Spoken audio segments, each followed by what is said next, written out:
السلام عليكم ورحمة الله. الحمد لله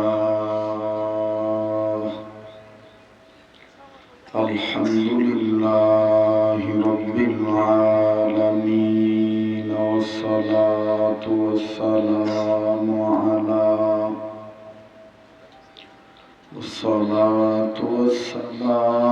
على رسوله النبي الكريم.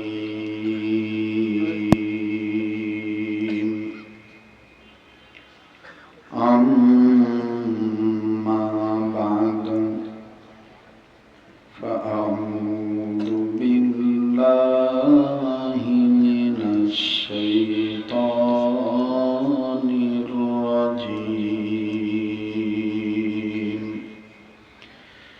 بسم الله الرحمن الرحيم.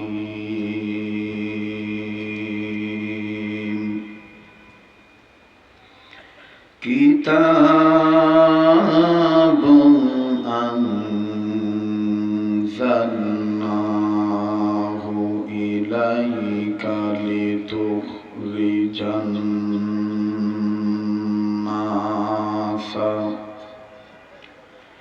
من الظلمات إلى النور.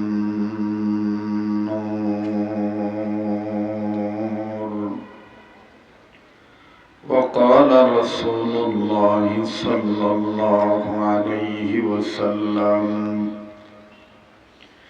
إن الله يرفع بهذا الكتاب وأقواما ويضع به وآخرين،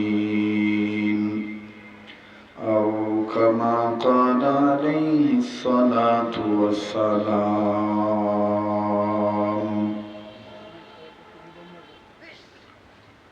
আধারে যখন ডুবেছিল জাতি, ছিল না আলোর বাতি।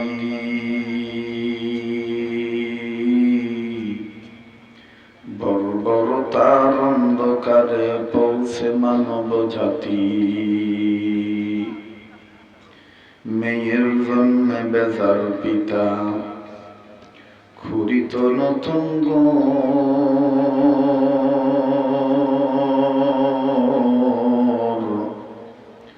কন্যা সন্তান জন্মিলে মায়ের কাঁপিত সে অন্তর।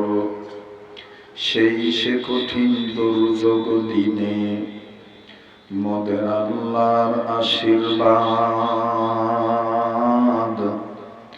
ধরণী মাঝে পাঠিয়ে দিলেন রাসূল মুহাম্মদ। সবাই কালেমা পড়েন, লা ইলাহা লা ইলাহা, জোরে জোরে লা ইলাহা ইল্লাল্লাহ, লা ইলাহা ইল্লাল্লাহ, লা ইলাহা ইল্লাল্লাহ, লা ইলাহা ইল্লাল্লাহ মুহাম্মাদুর রাসূলুল্লাহ সাল্লাল্লাহু আলাইহি ওয়াসাল্লাম। মাদ্রাসা মুআজ ইবনে জাবাল রাদিয়াল্লাহু তাআলা আনহু পাশাপাশি হালিমাতুস সাদিয়া রাদিয়াল্লাহু তাআলা আনহা মহিলা মাদ্রাসা কর্তৃক আয়োজিত চতুর্থ বার্ষিক ওয়াজুল ওয়ার মাহফিলের অত্যন্ত পরম শ্রদ্ধেয় মান্যবর সম্মানিত সভাপতি, আমার অত্যন্ত পরম শ্রদ্ধেয় ব্যক্তিত্ব হযরতুল আল্লাম হযরত মাওলানা আলহাজ শফিকুল ইসলাম আল মাদানী সাহেব, পাশাপাশি আজকের মাহফিলের মান্যবর প্রধান অতিথি জনাব এম মঞ্জুরুল করিম রনি ভাই, পাশাপাশি আজকের মাহফিলের সম্মানিত উদ্বোধক আমার অত্যন্ত পরিচিত স্নেহের মহাব্বতের ভাই, আপনাদের এই গাজীপুর জেলার ১৯ নং ওয়ার্ডের সম্মানিত সাবেক কাউন্সিলর জনাব মোহাম্মদ শাহিন আলম সাহেব, আজকের মাহফিলের আমন্ত্রিত ওলামায়ে কেরাম, বিশেষ করে আমার পূর্বে যিনি পাগড়ি পরিধান করেছেন, পাগড়ি প্রদান করেছেন উস্তাদুল আসাতিজা শেখুল হাদিস মুফতি আতাউর রহমান সাহেব সহ আমি আসার আগ পর্যন্ত দেশের ওলামায়ে কেরামগণ এখানে মূল্যবান তাকরীর নসিহত পেশ করেছেন, সে সমস্ত ওলামায়ে কেরাম সহ এলাকার গণ্যমান্য ব্যক্তিবর্গ,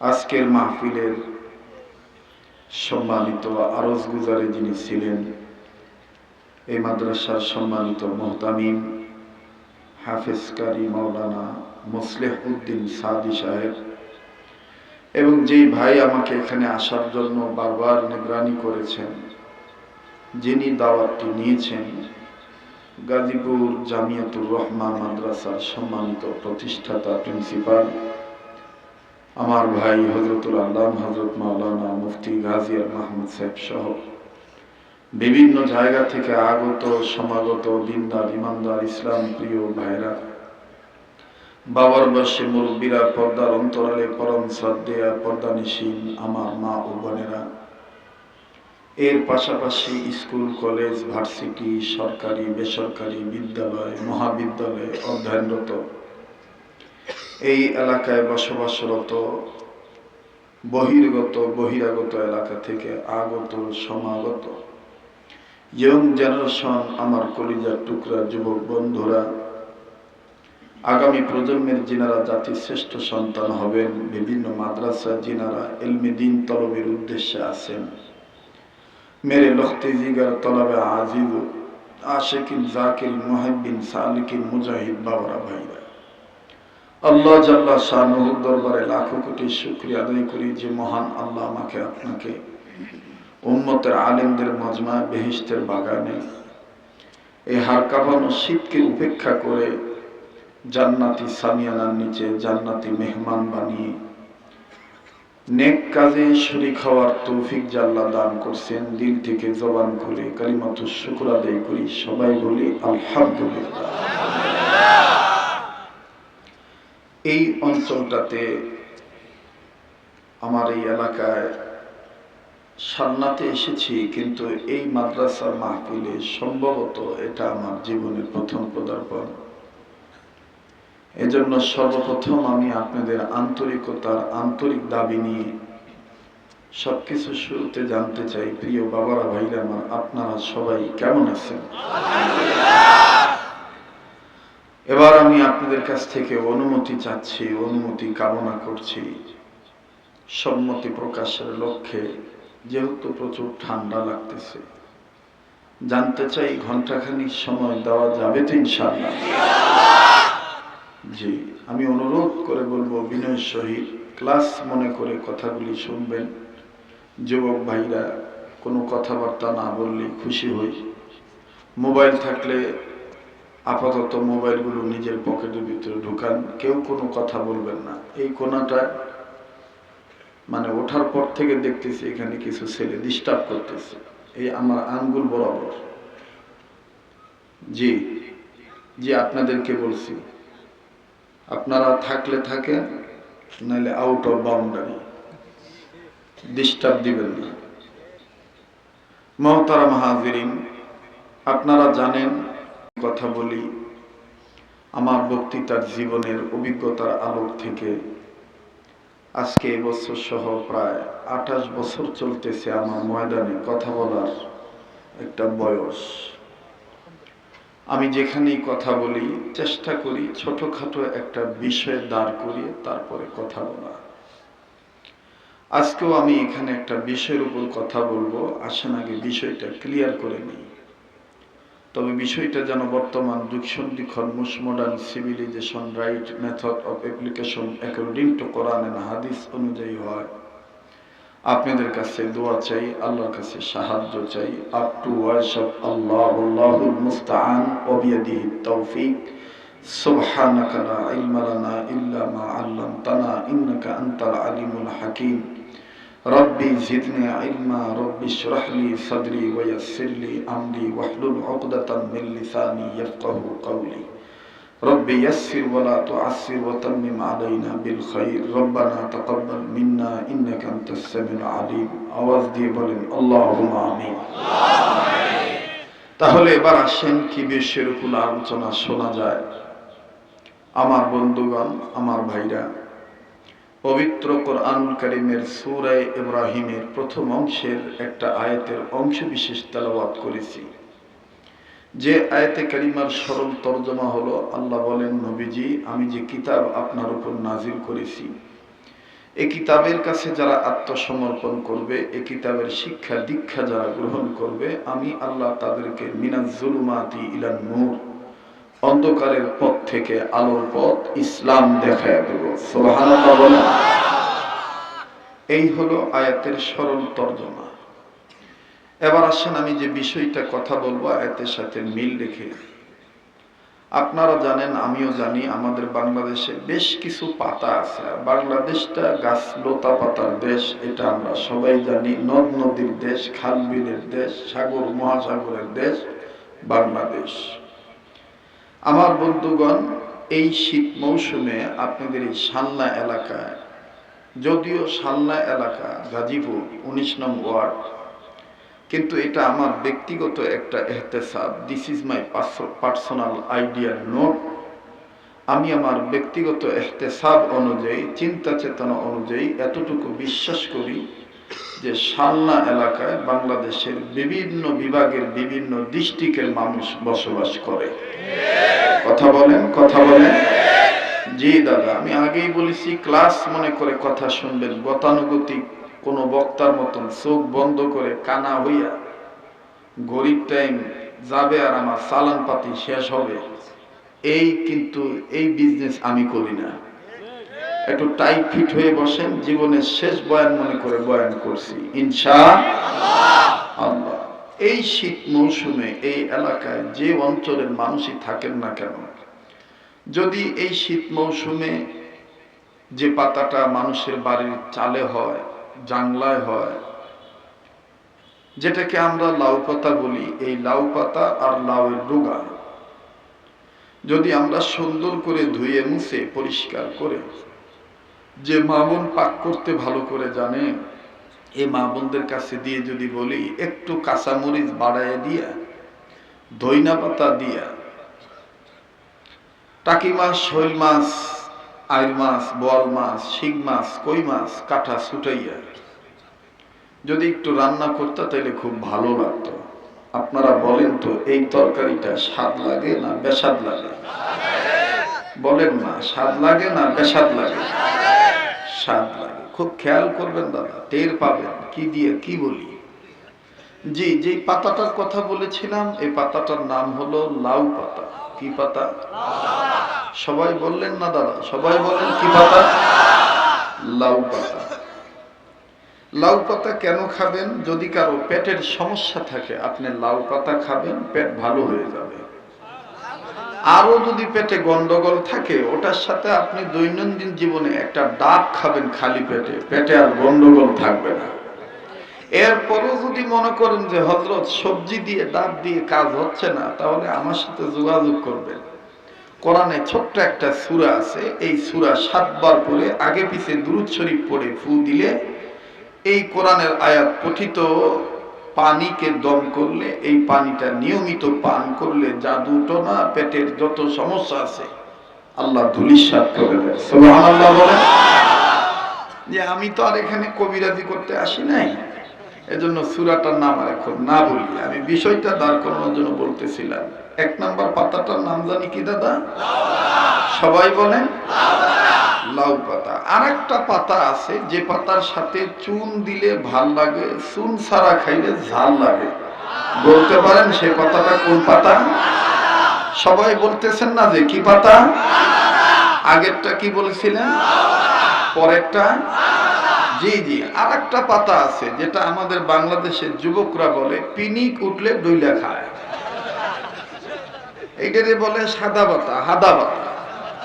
অবশ্যই হাদা পাতার মতন হাতের তালুতে আর একটা পাতা, আর একটা নেশার বস্তু ডলে। এটাকে এক এক সময় এক এক নাম দেয়, কখনো বলে সিদ্ধি, কখনো বলে গাঁজা, কিছুদিন শুনছি শুকনা, এখন আবার শুনতে পাই সবজি। গাঁজার নাম কি রাখছে? কথা কয় না যুবক ভাইরা, কি নাম?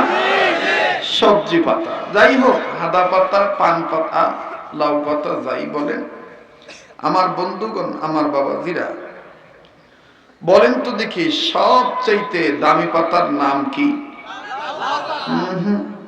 মুসলমান হিসাবে বলতে হবে। বলেন কোন পাতা? কোরআনের পাতা। বলেন কোন পাতা? কোরআনের পাতা। কোরআনের পাতাকে ইজ্জত দিলে নিজে যে ছাতা মাথা হই না কেন, নিজেরও দাম আল্লাহ বাড়ায় দেয়। যেমন আমাদের দেশে একজন বুজুর্গ ছিল, নাম তার মোহাম্মদুল্লাহ হাফিজ জি হুজুর। উনি প্রাথমিক জীবনে ফরিদপুর জেলার বোয়ালমারী এলাকায় স্কুলে লেখাপড়া করতেন। যদিও তখন সালথা থানা ছিল না, বোয়ালমারী, সালথা, মধুপুর, মধুখালী, এগুলো একটা আলাদা, কয়েকটা মিলে একটা থানা ছিল। তো তখন মোহাম্মদুল্লাহ হাফিজ হুজুর ফরিদপুরের স্কুলে লেখাপড়া করতেন। আর ফরিদপুর ডিস্ট্রিক্টের মাঝখান দিয়ে, কর্নার দিয়ে ঘেঁষে গেছে, আঁকা বাঁকা হয়ে নদীপথ বেয়ে গেছে, যে নদীগুলোর নাম, এর মধ্যে একটা নদী আছে আড়িয়াল খা, একটা নদীর নাম আছে পদ্মা, আরো অনেক নদী আছে। যাক, ওদিকে গেলে লম্বা হয়ে যাবে মোকাদ্দমা, এই জন্য আমি ওদিকে যাচ্ছি না। হযরত মুহাম্মদুল্লাহ হাফিজ হুজুর প্রাথমিক জীবনে স্কুলে পড়েছেন। আপনারা কি শুনতেছেন কথা? এই মুহাম্মদুল্লাহ হাফিজ হুজুর রহমতুল্লাহ আলাইহি স্কুলে যাওয়ার সময় ছাত্র ভাইদেরকে সাথে নিয়ে যাচ্ছেন, সহপাঠী সাথে আছেন, হামসবক সহপাঠী ছাত্র ভাইরা সাথে আছেন। যাওয়ার পথে মুহাম্মদুল্লাহ হাফিজ হুজুর নজর করে দেখলেন রাস্তার এক কর্নারে কোরআনের আয়াত লিখিত একটা কোরআনের পাতা এক জায়গায় পড়ে আছে, এবং এই কোরআনের পাতার সাথে হাঁসের মল, মুরগির মল, কাদা মাটি, ধুলাবালি সব লাগায় বিচ্ছিরি অবস্থায় পড়ে আছে। মুহাম্মদুল্লাহ হাফিজ হুজুর ছাত্র ভাইদেরকে বললেন, ভাই তোমরা ক্লাসে যাও, আমার একটু যাইতে দেরি হবে। বলে কেন? বলে আমি মুসলমান হিসেবে কোরআনের পাতা আমার সামনে রাস্তায় জরাজীর্ণ অবস্থায়, অবহেলিত অবস্থায় পড়ে থাকবে, এটা আমি মানতে পারি না। তো সহপাঠী ছাত্ররা বলল, দাদা তোমার ক্লাসে যেতে দেরি হইলে তো টিচার তোমাকে পানিশমেন্ট করবে, বিচার করবে, মারবে, বেত্রাঘাত করবে। মুহাম্মদুল্লাহ হাফিজ হুজুর বললেন যে দুনিয়ায় টিচার ক্লাসে যাওয়ার দেরির কারণে মানলে এই মাইরটা একদিন ব্যথা কমে যাবে, কিন্তু মুসলমান হিসাবে কোরআন অবহেলিত অবস্থায় থাকবে, এটা জানার পরেও যদি আমি অবহেলিত অবস্থায় রেখে ধুয়ে যাই, হাসরের ময়দানে যদি আল্লাহ এই দরুন আমাকে ধরপাকড় করে, তাহলে উপায় নাই। সুবহানাল্লাহ বলবেন না? আমি অনুরোধ করে বলবো, যারা বাদাম খাচ্ছেন আল্লাহর রাস্তে খাওয়াটা বন্ধ করেন। এটা একটা আদবের খেলা। ক্লাস করতে বসেছেন, মনোযোগী হন। প্যান্ডেল ভরা উদ্দেশ্য না, যদি 5 জন ছাত্র হয় এটাই আমাদের মাহফিল কামিয়াব। কথা বলেন ঠিক কিনা? মুহতারাম হাজিরিন, আমার বন্ধুগণ, তো মুহাম্মদুল্লাহ হাফিজ হুজুর ছাত্রদেরকে পাঠিয়ে দিলেন। নিজের কাছে থাকা পাঠ্যপুস্তকাদি যা ছিল, গাছের কিছু ডাল আছে দেখবেন তাকের মতো, আছে না? কিছু গাছের ডাল আছে দেখবেন 2-3 ডাল একসাথে হয়ে গেছে, ইচ্ছা করলে কিছু রাখা যায়, এরকম আছে না দাদা?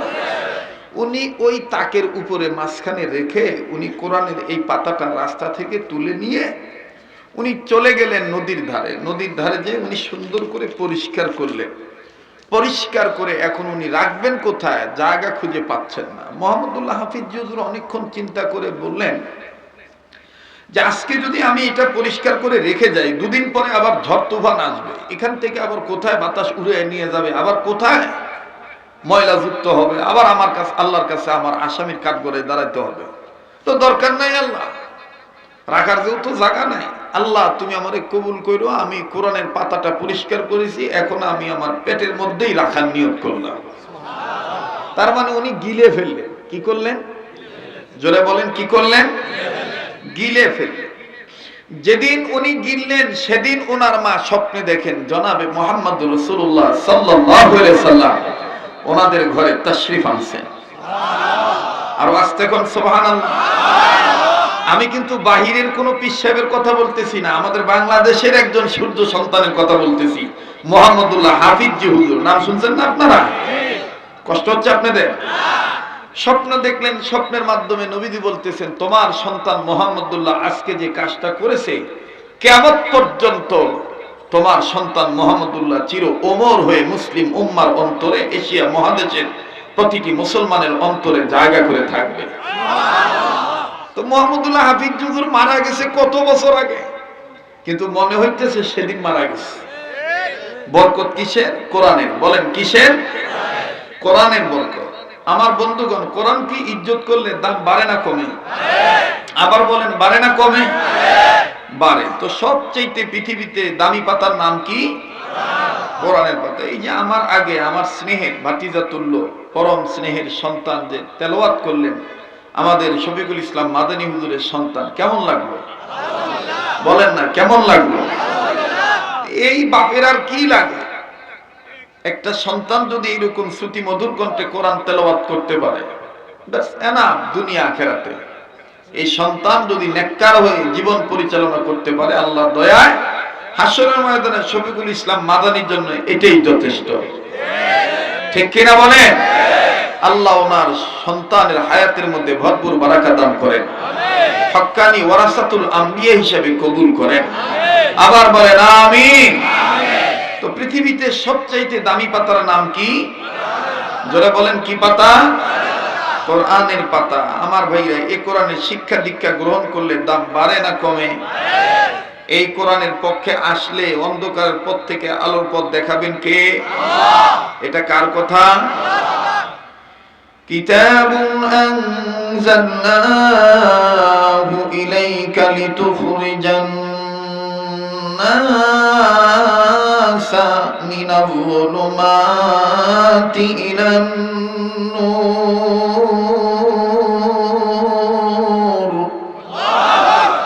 কোরআন ভালো লাগে না খারাপ লাগে? তো এত আস্তে আল্লাহু আকবার বলতেছেন কেন? জোরে বলেন আল্লাহু আকবার। ঠান্ডা খুব বেশি লাগতেছে নাকি? আমার ভাইরা, মুমিনগণের সামনে কোরআন তেলাওয়াত করলে মুমিনদের ঈমান বাড়ে না কমে? একথা কোরআনে আছে না নাই? ইন্নামাল মুমিনুনা আল্লাযীনা ইযা যুকিরাল্লাহু ওয়াজিলাত قلوبهم وإذا تليت عليهم آياته زادتهم إيمانا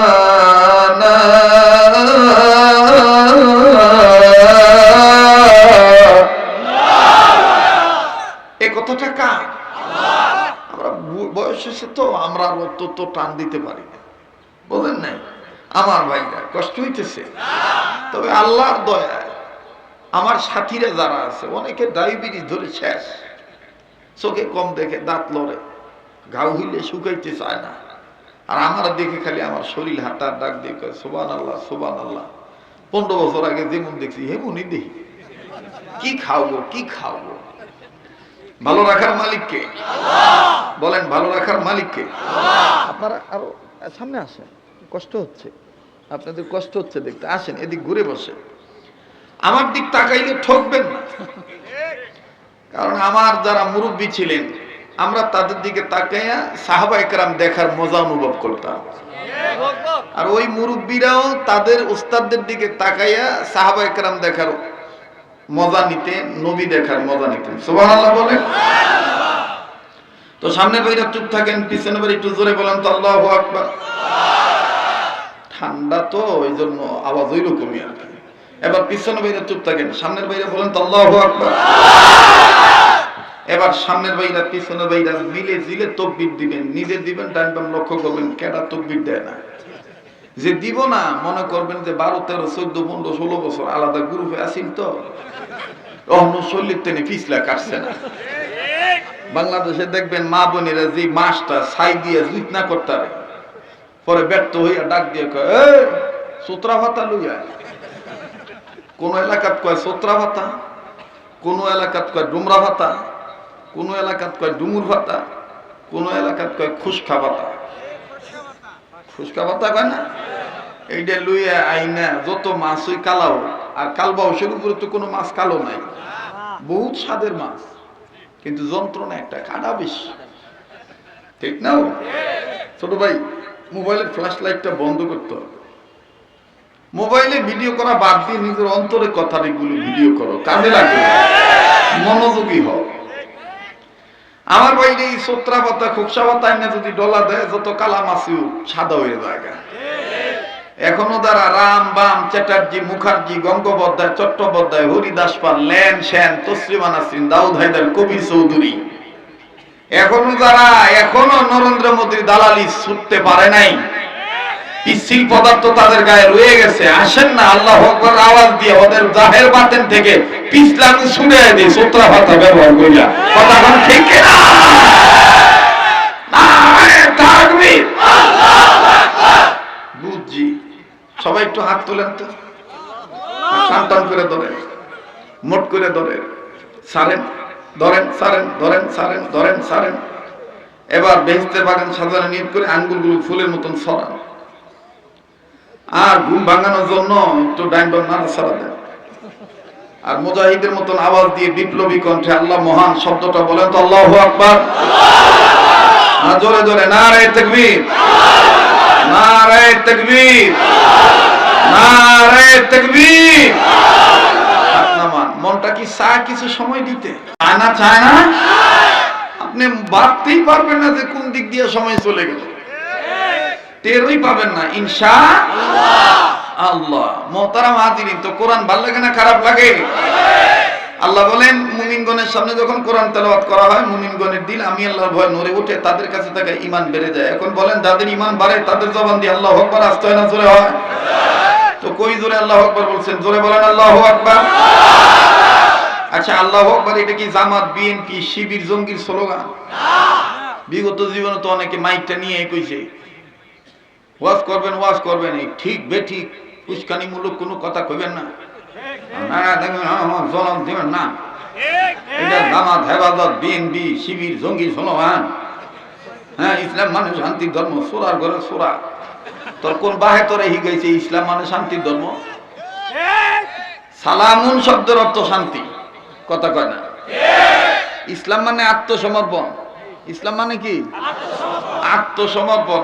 আত্মসমর্পণ করতে গেলেই তো আমার জবাব দিয়ে বলতে হবে আল্লাহু আকবার, ঠিক কিনা বলেন?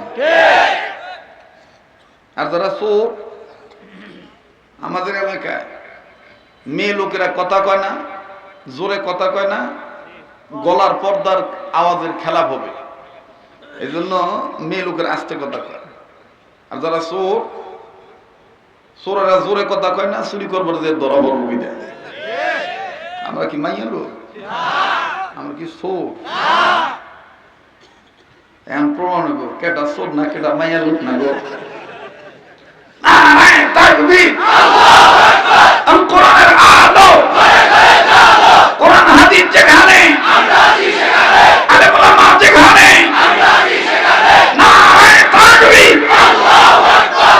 যারা ভাবছিল ওয়াজ হইব না, হেরা চিন্তা করতেছে কি রে মাটি শুনতে দিকে আত্মাস। এর লোক গুরুজনরা কয় ফোলাবানের মতন দুই একটা ফোলা মাইয়া হইলেই হয়, আর 10টা হইলেও লাভ নাই যদি একটাও মানুষ না হয়, ঠিক কিনা বলেন? আল্লাহ আমাদেরকে সহিহ দান করেন। তা আল্লাহু আকবার বলতে হবে, নির্দেশ কার? কোরআনে আছে না নাই? এটা কি জামাত বিএনপি হেফাজত শিবিরের স্লোগান? ইয়া আইয়ুহাল মুদাথথির কুম ফাআনযির রাব্বাকা ফাকাব্বির। ইয়া আইয়ুহাল মুদাথথির কুম ফাআনযির রাব্বাকা ফাকাব্বির। বাহর দিন ওয়া বাহর দুনিয়া বাহর নাম আল্লাহ আল্লাহ কর দবায়াদু ওয়াসসালাম अल्लाह अल्लाह क्या मुबारक नाम है अल्लाह अल्लाह मोमिनों का काम है अल्लाह अल्लाह बोलते बोलते नबीर प्रेमे चलते चलते मरण जेन है आमादेर मरण जेन जोरे आमादेर मरण जेन है आमादेर সবাই সবাই মুমিনের মতন মুজাহিদের মতন ইসলামী আন্দোলন কর্মী জবাব দিবেন আমাদের মরণ যেন হয় আমাদের আল্লাহ আল্লাহ বলতে বলতে নবীর প্রেমে চলতে চলতে মরণ যেন হয় আমাদের মরণ যেন জোরে আমাদের মরণ যেন হয় আমাদের দিনের পথে চলতে গিয়ে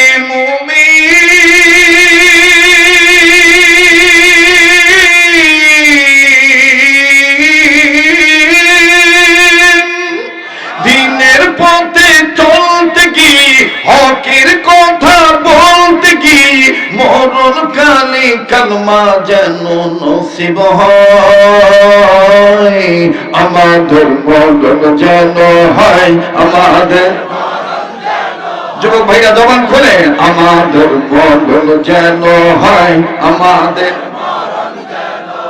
ওরে চলতে যাইয়া আসবে হামলা হবে মামলা আসবে হামলা জোরে আসবে হামলা হবে মামলা করব না তো আর কোনদিন আমলাকে ভয় আমাদের মরণ যেন হয় আমাদের জোরে আমাদের মরণ যেন হয় আমাদের খারাপ লাগলো গলা নষ্ট হয়ে গেছে হ্যাঁ চলবে কি চলবে না তাহলে আমি কম আজকের মাহফিলে আপনারা কবেন চলবো চলবো আজকের মাহফিল কতক্ষণ চলবে এটার মধ্যে আমি নাই গো আল্লাহ যতক্ষণ কবুল করে ইনশাআল্লাহ কোরআন সবচেয়ে দামি কিতাব এই কোরআনই হলো আলোর কিতাব সুবহানাল্লাহ বলেন আমার ভাইরা আমার বন্ধুগণ কোরআনুল কারীম সবচেয়ে দামি কিতাব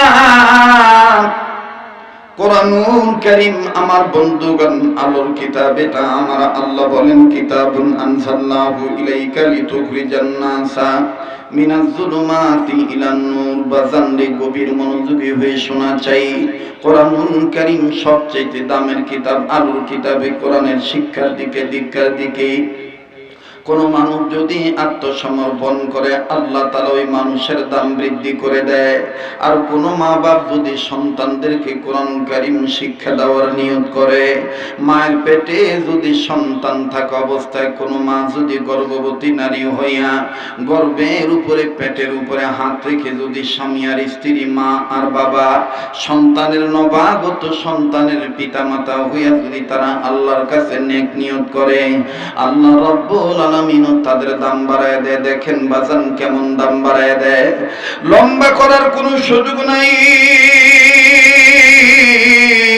এই পৃথিবীর জমিনের উপরে আসমানের নিচে ওলামায়ে কেরাম বহুত আছে ওলামায়ে কেরামদের কাছে আপনারা আমার বন্ধুগণ কথাটা জেনে দেখবেন তাহকিক তদন্ত ইনকোয়ারি অভিযান চালিয়ে দেখবেন বাজান কথাটা কতটুকু সত্য লম্বা করার কোনো সুযোগ নাই গভীর রজনীতে ঠান্ডা মাথায় আস্তে আস্তে ধীরে ধীরে কথাগুলি বলি আমার ভাইরা মোবাইল থাকলে মোবাইলের মাধ্যমে কথাগুলি রেকর্ড করে নিয়ে যাবেন যদি তাও না থাকে অন্তরাত্মার হৃদয়ের মধ্যে কোঠায় কথাগুলি নোট করে নিয়ে যাবেন ও বন্ধু আল্লাহ রাব্বুল আমিন বললেন নবী গো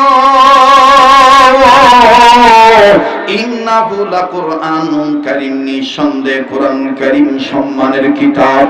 আর অপরদিকে রাসূল আকরাম সাল্লাল্লাহু আলাইহি সাল্লাম তিনি বললেন, খায়রুকুম মান তাআল্লামাল কুরআন ওয়া আল্লামা, তোমাদের মধ্যে ওই ব্যক্তি উত্তম ব্যক্তি যে ব্যক্তি নিজে কোরআনের শিক্ষা দীক্ষা গ্রহণ করে এবং অপরকে কোরআনের ইলম শিক্ষা দেয়।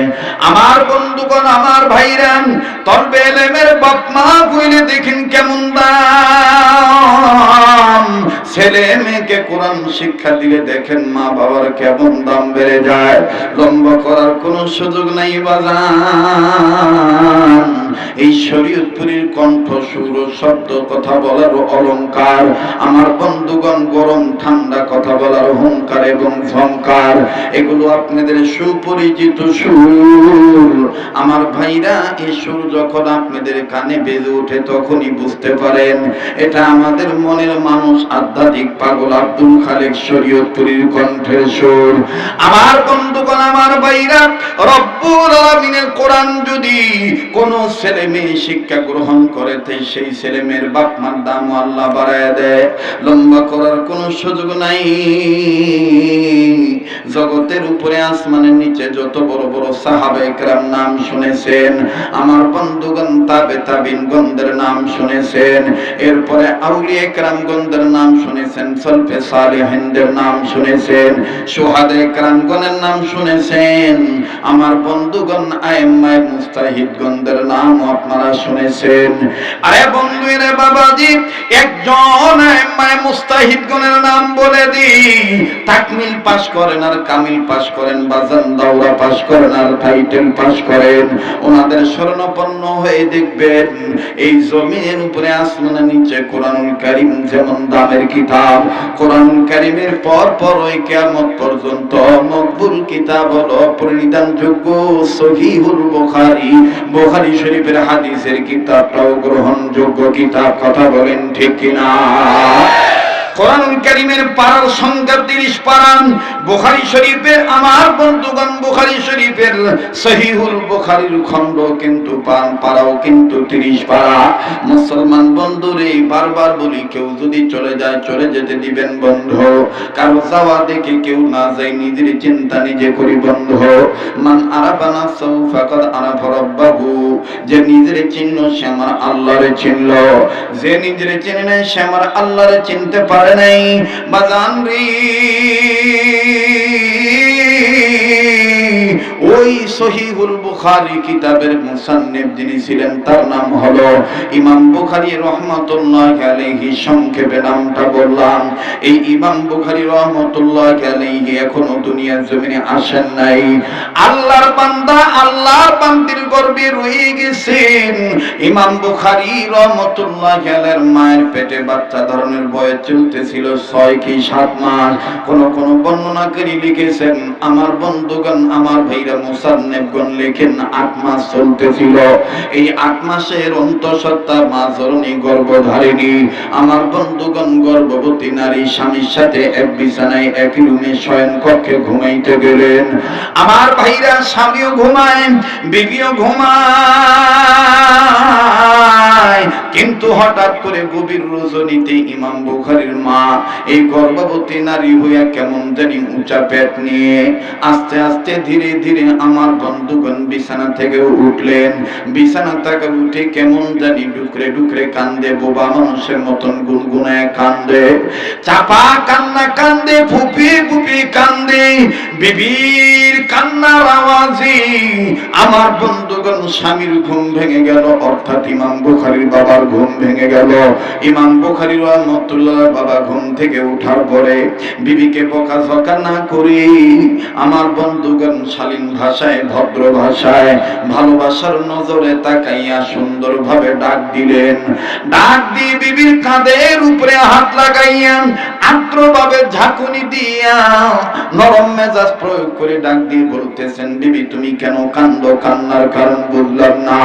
আমার জানা মতে এই সময় মেয়েদের পেটে বাচ্চা রাখার বয়স, যে মেয়েদের 8 মাস 9 মাস হয়, 7-8 মাস হয়, ওই সময় মেয়েদের বাচ্চারা পেটের ভিতরে ভিতরে তাদের বিভিন্ন আকার আকৃতি অঙ্গ প্রত্যঙ্গ বেড়ে যায়।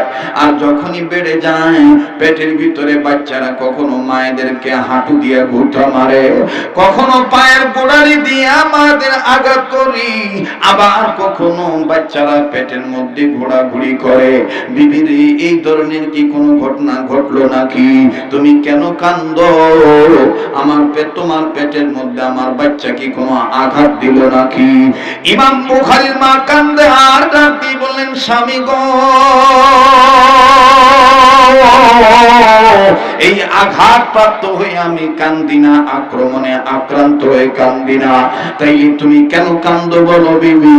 ইমাম বুখারীর মা কান্দে আর ডাক দিয়ে বললেন, স্বামী গো, আজ আমি এই বাচ্চাকে গর্ভে নিয়ে এমন একটা স্বপ্ন দেখলাম, এই স্বপ্নটা দেখার পর থেকে আমি কান্নাকাটি করতে বাধ্য হচ্ছি।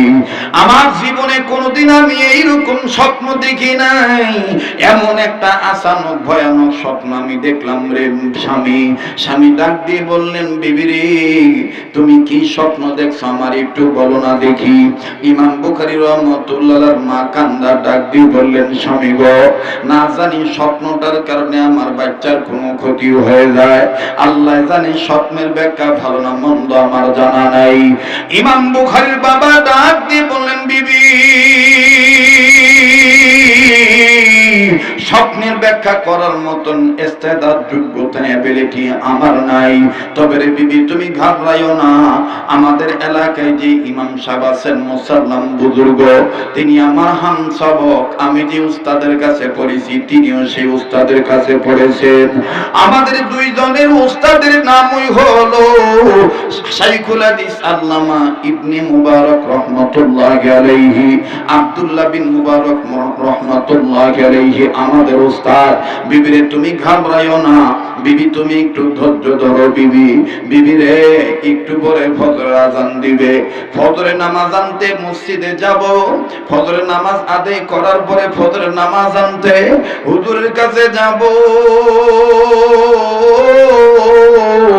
আর বুজুর্গকে ডাক দিয়ে বলবো, দোস্ত মহতারাম বুজুর্গ, আমার বিবি কি একটা স্বপ্ন দেখছে, ভয়ানক স্বপ্ন, এই স্বপ্নটার ব্যাখ্যা ভালো না মন্দ যদি একটু বলতা।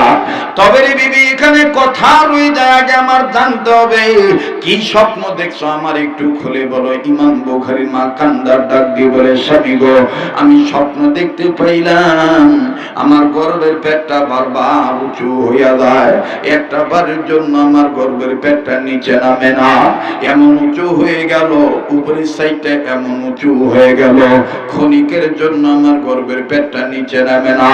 অনুরোধ করব 19 নং ওয়ার্ড এলাকায় বসবাসরত আমার বাপ ভাইরা, বাংলার ভিন্ন ভিন্ন প্রান্ত থেকে এলাকায় কর্মব্যস্ততার কারণে বসবাসরত আমার বাপ ভাইরা, মা বোনেরা, গভীর মনোযোগী হয়ে শুনবেন বাজান, একটু এদিক সেদিক নজর দিবেন না, একটু এদিক সেদিক নজর দিলে খেয়াল করলে বাজান আলোচনার পয়েন্ট হারিয়ে ফেলবেন, আর আলোচনার পয়েন্ট হারিয়ে ফেললে ঈমান আমলের জয়েন্টের ক্ষেত্রে ঝামেলা হয়ে যাবে।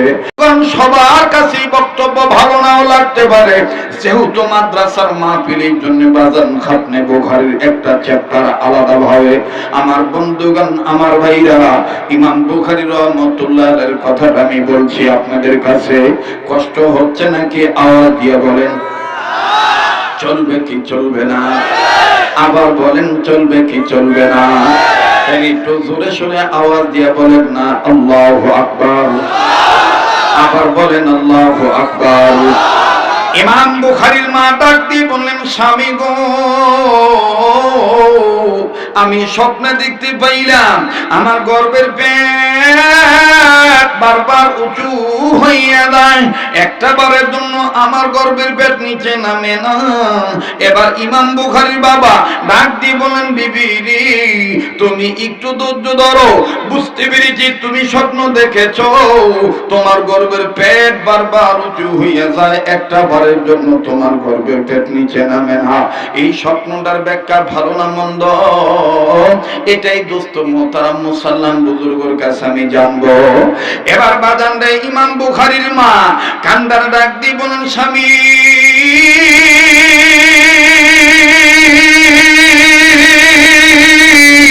ফজরের আযান দিতে আর কত সময় লাগবে? আমার তো আর দেরি হয় না। ইমাম বুখারীর বাবা ডাক দিয়ে বললেন, বিবি রে, এত অস্থির হয়েছো কেন? ইমাম বুখারীর মা কান্দার ডাক দিয়ে বলেন, স্বামী গো, আপনি হইলেন সন্তানের বাবা, আমি হইলাম সন্তানের মা। আমি মা, আমার জীবন দিতে আমি রাজি থাকবো। সন্তানের কোনো বিপদ হোক, এটা মা আমি বরদাস্ত করতে পারবো না। কথা বলেন ঠিক না বেঠিক? এ যাদের অন্তরে মায়ের ভালোবাসা আছে, আওয়াজ দিয়ে কথা বলেন ঠিক না বেঠিক?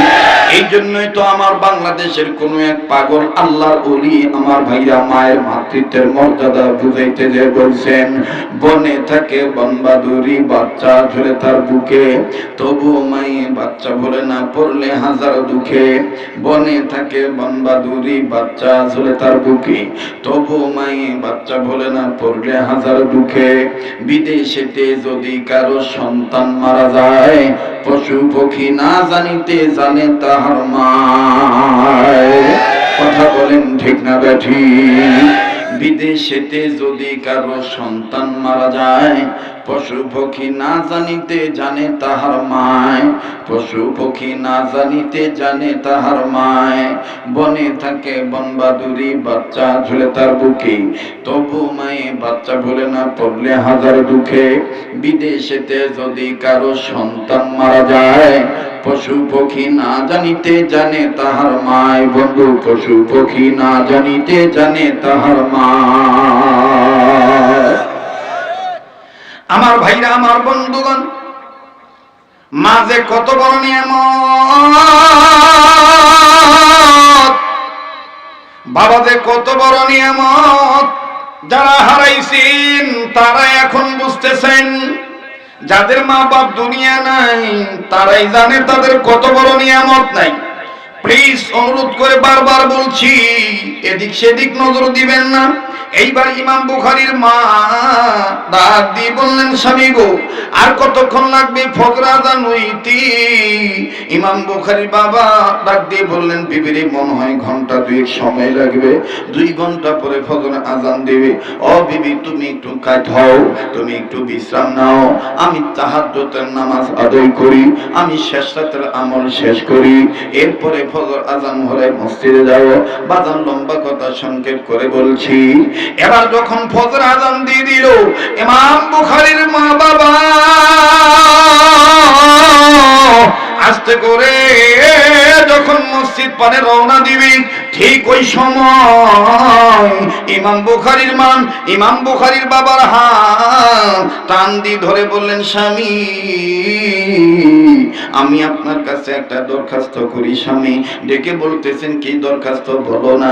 ডাক দিয়ে কয়, স্বামী গো, কিতাবের মধ্যে পাইছি, মা বাপ যদি সন্তানের জন্য দোয়া করে, মা বাবার দোয়া আমার আল্লাহ ফিরাইয়া দেয় না। আসেন না গো হুজুর, স্বামী আমার ওই বুজুর্গের কাছে যাওয়ার আগে 2 স্বামী আর স্ত্রী এই সন্তানের জন্য একটু দোয়া করি, আল্লাহ পাক যেন স্বপ্নের ব্যাখ্যাটা ভালো বানায় দেয়। স্ত্রীর কথার প্রত্যুত্তরে ইমাম বুখারীর বাবা ডাক দিয়ে বললেন, বিবি, কেমন করে দোয়া করব বলো না? ডাক দিয়ে বললেন, স্বামী গো, আপনি আমার পেটের উপরে হাত রাখেন, আমি আমার পেটের উপরে হাত রাখি, পেটের উপরে হাত রেখে একটা দোয়া পড়ি, যেই দোয়াটা আল্লাহ শিখিয়ে দিয়েছে। বাজান দেখেন, আমিও সেই দোয়াটা আপনাদেরকে বলবো, লম্বা করার কোনো সুযোগ নেই, আগে আমি কথাটা একটু আগায় নেই। এরে বন্ধু, স্বামী আর স্ত্রী সুন্দর করে পেটের উপর হাত রাখিয়া আসমান বরাবর 1 আঙ্গুল উঁচু করিয়া আল্লাহর কাছে দোয়া পাঠ করলেন। দোয়া করিয়া দোয়া যখন শেষ হয়ে গেল, এবার ফজরের নামাজ আদায় করার জন্য ইমাম বুখারীর বাবা মসজিদে চলে গেলেন।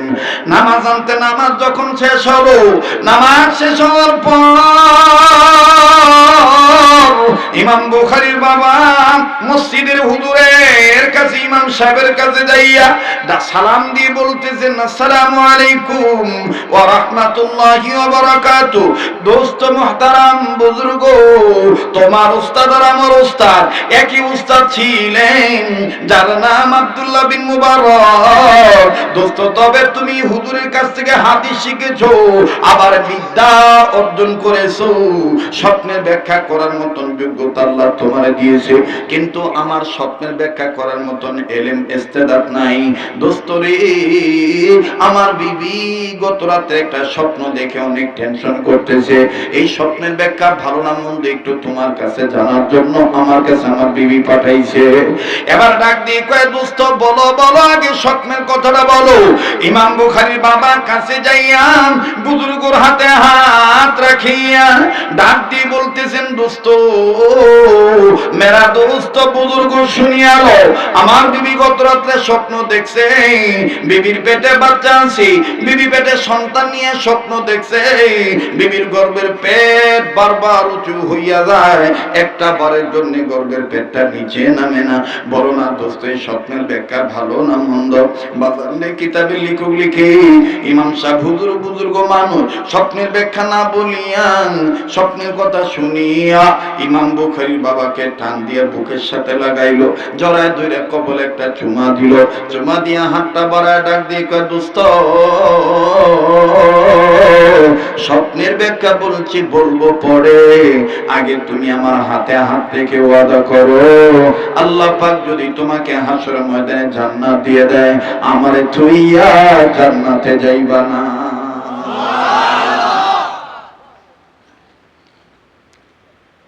আরে বন্ধু, খুব খেয়াল করবেন ভাইরা, বারবার বলি কেন উঠা উঠি দিকে আপনি উঠবেন না। কেউ আসছে বক্তা দেখার জন্য, কেউ আসছে বাজানদের কণ্ঠ শোনার জন্য। আমার বন্ধুগণ, কিন্তু আস্থা বুঝে যাবেন, এই বিষয়টা যেন আপনাদের চিরদিনের জন্য বোধগম্য হয়ে যায়। কেন আপনি সন্তানকে মাদ্রাসায় দিবেন না? আমাদের মাওলানা আলহাজ শফিকুল ইসলাম মাদানী হুজুর, তিনি বাচ্চা মাদ্রাসায় দিয়ে ঠকছে না দিচ্ছে, দেখেন বাবা। আবার আমারও তো দুইটা সন্তান আছে, একটা ছেলে একটা মেয়ে। অবাজান ছেলেটার বয়স 8 বছর, সে 8.5 পা রাখছে, বাড়ি থেকে প্রায় 20 কিলোমিটার দূরে। বাচ্চাটাকে আবাসিক অবস্থায় মাদ্রাসায় দিয়ে আসছি, এমন কোনো রাত নাই ওই বাচ্চাটার জনম দুঃখিনী মা আমার বেবি না কান্দে, পাশে শুয়ে শুয়ে কান্দে। আমি বলি, কেন তুমি কান্নাকাটি করো? ডাক দিয়ে বলে, হুজুর কি বলবো, বাচ্চাটাই যে প্রচন্ড ঠান্ডা পড়ছে, তুমি আবাসিক মাদ্রাসায় দিয়ে দিয়েছো, না জানি আমার বাচ্চাটা ঠান্ডায় কোনো কষ্ট পায়। আমি বললাম, আমার চাইতারও দামি দামি সন্তানরা, আমার চাইতারও দামি দামি মানুষের সন্তানরা সেখানে লেখাপড়া করে, কান্নাকাটির দরকার নাই, লেখাপড়া করতে গেলে একটু কষ্ট করা লাগে। তখনই আমার বিবি চোখের পানি ছেড়ে দিয়ে কান্দে, আর ফুপি ফুপি কান্নাকাটি করে ডাক দিয়ে বলে, তুমি তো বাবা, তুমি কি বুঝবা, মা হইলে তুমি বুঝতা সন্তানের জন্য কলিজায় কেমন জ্বলে। ভাইরে, মা দুনিয়া যাদের নাই, তাদের মতন বড় দুঃখী আর কেউ নাই। আমার বন্ধুগণ, বিবিকে সান্ত্বনা দিয়ে বলি, বিবি রে, আজকে যেমন তুমি তোমার সন্তানের জন্য কাঁদতেছো, আমার মাও আমারে এইভাবে মাদ্রাসায় দিয়ে কান্নাকাটি করেছিল। আমার বাবা শক্ত ছিল বিদায় আল্লাহর দয়ায় এলেম হাসিল করা সহজ হয়েছে। তুমি এইভাবে কান্নাকাটি করলে সন্তান কিভাবে লেখাপড়া করবে? বলে, তোমার আমি না বললাম আর 2টা বছর পরে কি ছেলেরে দূরে দেওয়া যাইত না? জানুনি, সন্তানদের না দেখলে আমার ভাল লাগে না। বাজান রে, এই হলো মা। মা যার দুনিয়া নাই, তাদের মতন বড় দুঃখের কেউ নেই। ও বাজান, মা যে কত বড় নিয়ামত, খুব খেয়াল করে কথাগুলি শোনা চাই বাবা। আমার দিল বলে আজকের মাহফিলে দোয়া কবুল হয়ে যাবে। নাকটার মধ্যে কেমন জানি আল্লাহ ওয়ালাদের গ্রাণ আসতেছে। আমার ভাইরা কেউ চলে গেলে চলে যাইতে দিবে। মুসলমান বন্ধুরে, রবের গোলাম হিসেবে দিল সাক্ষী দিতেছে, আজকে দোয়া আল্লাহ ফিরে দিবে না।